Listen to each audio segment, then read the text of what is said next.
Olá! Sejam bem-vindos ao programa Aprender e Estudar em Casa. Eu sou a professora Isolina Martins Spínola e vou trabalhar a partir de hoje convosco a disciplina de Biologia do 12º ano de escolaridade. Mas antes, quero deixar uma dica para vos ajudar ou colocarem em prática durante essa época de isolamento social. Fiquem em casa e viajem no mundo dos livros. E por que não ler o livro da nossa querida autora Zezinha Alfama, Coração Livre? Tenho certeza que vão gostar.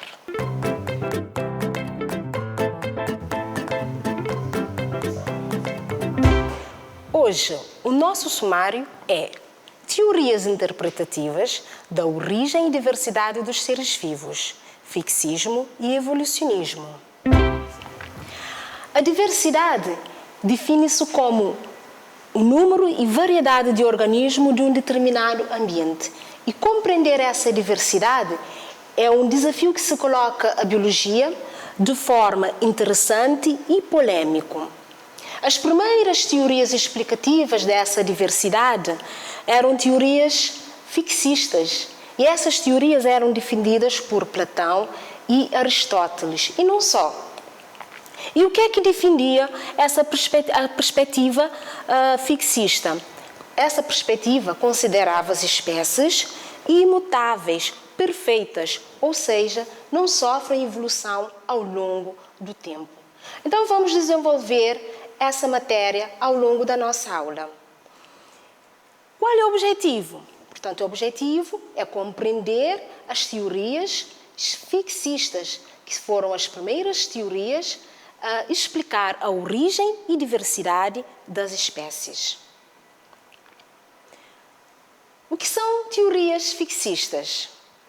As teorias fixistas defendem a ideia de que as espécies eram imutáveis ao longo do tempo, permanecendo as mesmas desde o momento da criação até os dias atuais. A origem das espécies é um conceito que tem instigado o homem desde a antiguidade. Então, por isso mesmo, eu fui buscar um dos conceitos mais antigos que foi proposto por um filósofo da Grécia, cujo nome é Anaximandro. O Anaximandro apresenta-nos o conceito da origem dos seres vivos de acordo com a existência de uma vasa marinha. E a partir dessa vasa marinha, dissecada pelo Sol, as espécies surgiram, ok? E estes eram substituídos por outros mais complexos, nomeadamente o homem, que terá a sua origem no ventre dos peixes. Imaginem o homem ter a origem a partir do ventre dos peixes.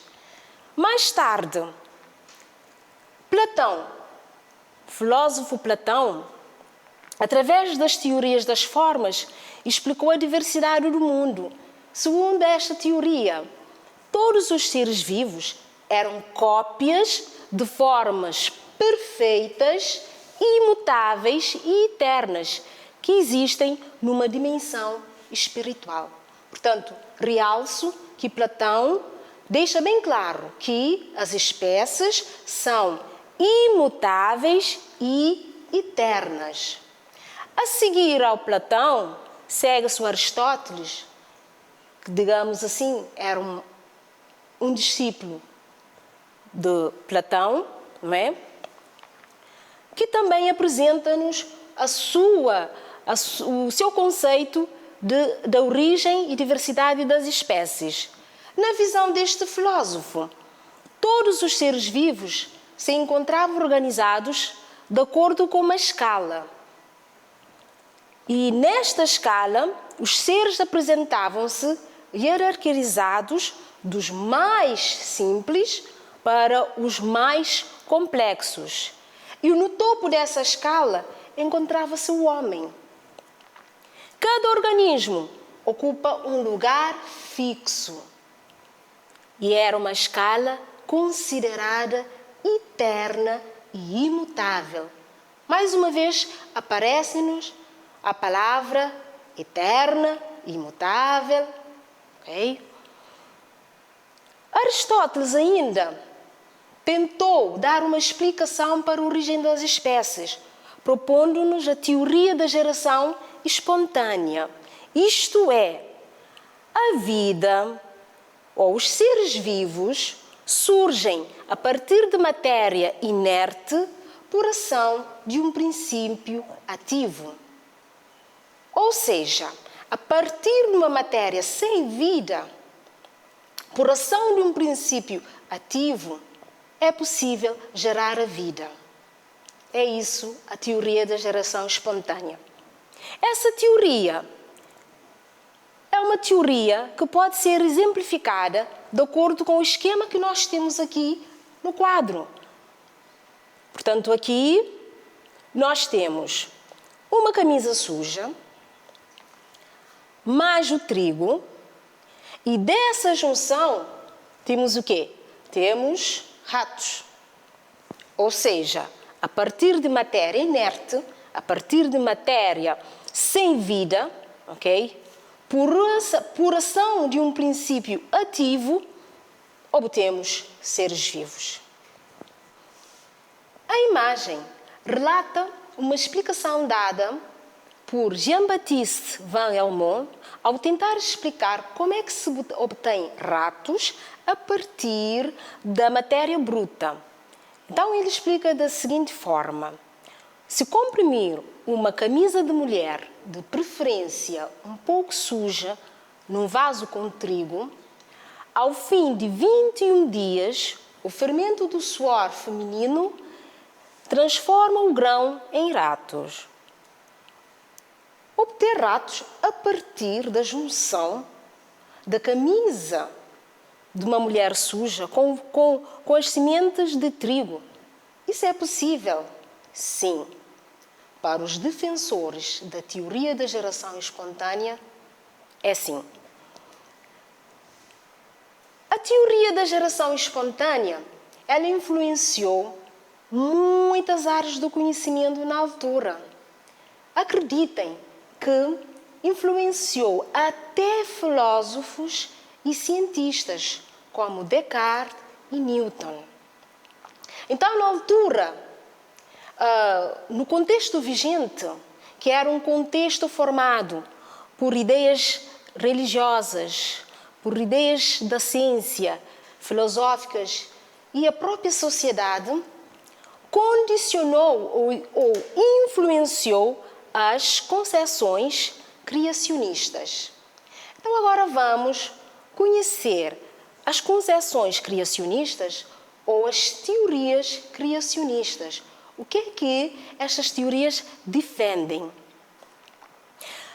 Na perspectiva dos religiosos, as formas animais e vegetais foram criadas por Deus no momento único de criação. E porque Deus era perfeito, todo o seu trabalho tinha de ser. Para os filósofos, as espécies, após a sua criação, mantiveram-se fixas.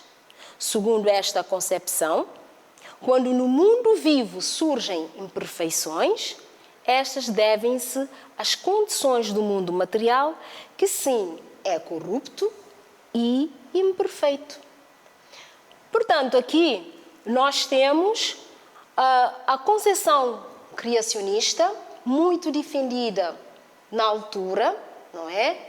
Que explica o seguinte: explica que a origem dos seres vivos está condicionada à existência de um ser superior, ou seja, à existência de um Criador.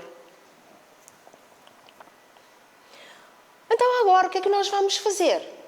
Agora vamos convidar os fixistas, vamos trazer os fixistas aqui para a nossa sala de aula, para o contexto atual e confrontá-los com a seguinte questão-problema.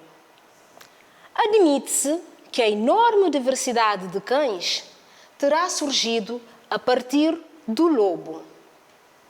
Certamente, os fixistas diriam: todas as espécies, incluindo a diversidade de cães e lobos que existem, são imutáveis ao longo do tempo, permanecendo as mesmas desde o momento da criação até os dias atuais. Então agora passemos ao exercício.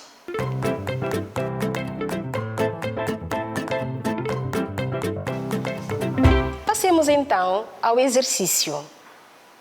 Vamos observar a imagem e apoiar as informações da imagem nas teorias fixistas. Dou duas opções e vamos escolher a opção que está correta.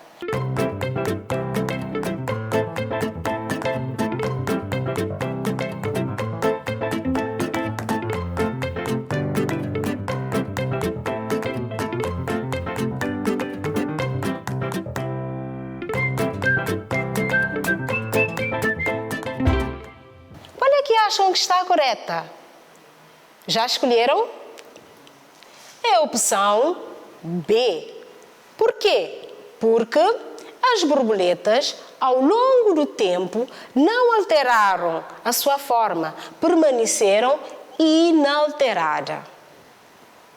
Bem, já percebemos as correntes fixistas, já vimos que a teoria da geração espontânea contribuiu para fortalecer ainda mais as ideias fixistas. Agora vou passar um TPC.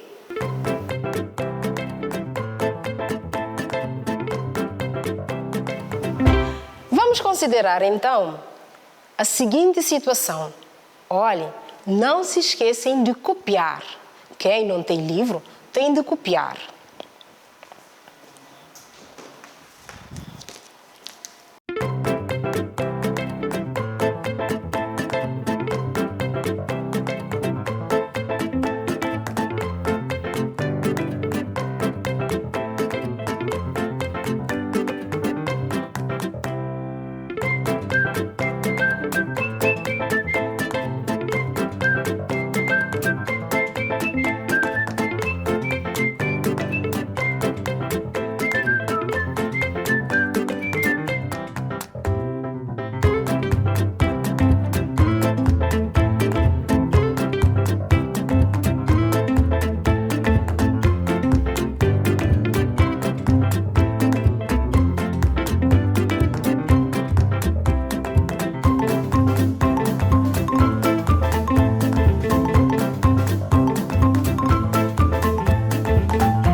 Página 15.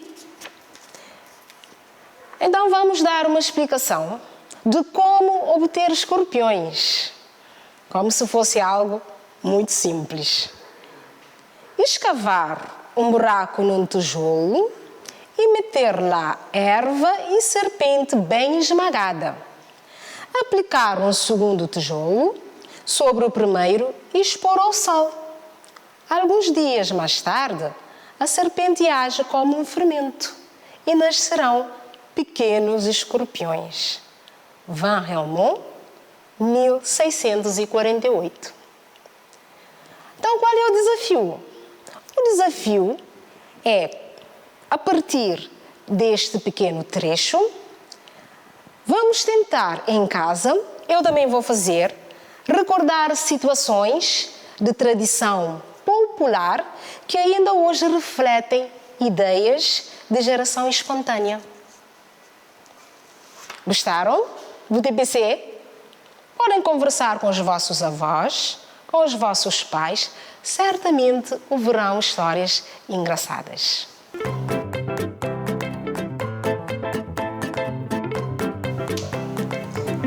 Em jeito de síntese, compreender a visão fixista é compreender que as espécies seriam unidades fixas e imutáveis, que no mundo igualmente estático surgiam independentemente uma das outras, a partir de matéria inerte em condições especiais, espontaneismo, ou num ato de criação especial, o criacionismo.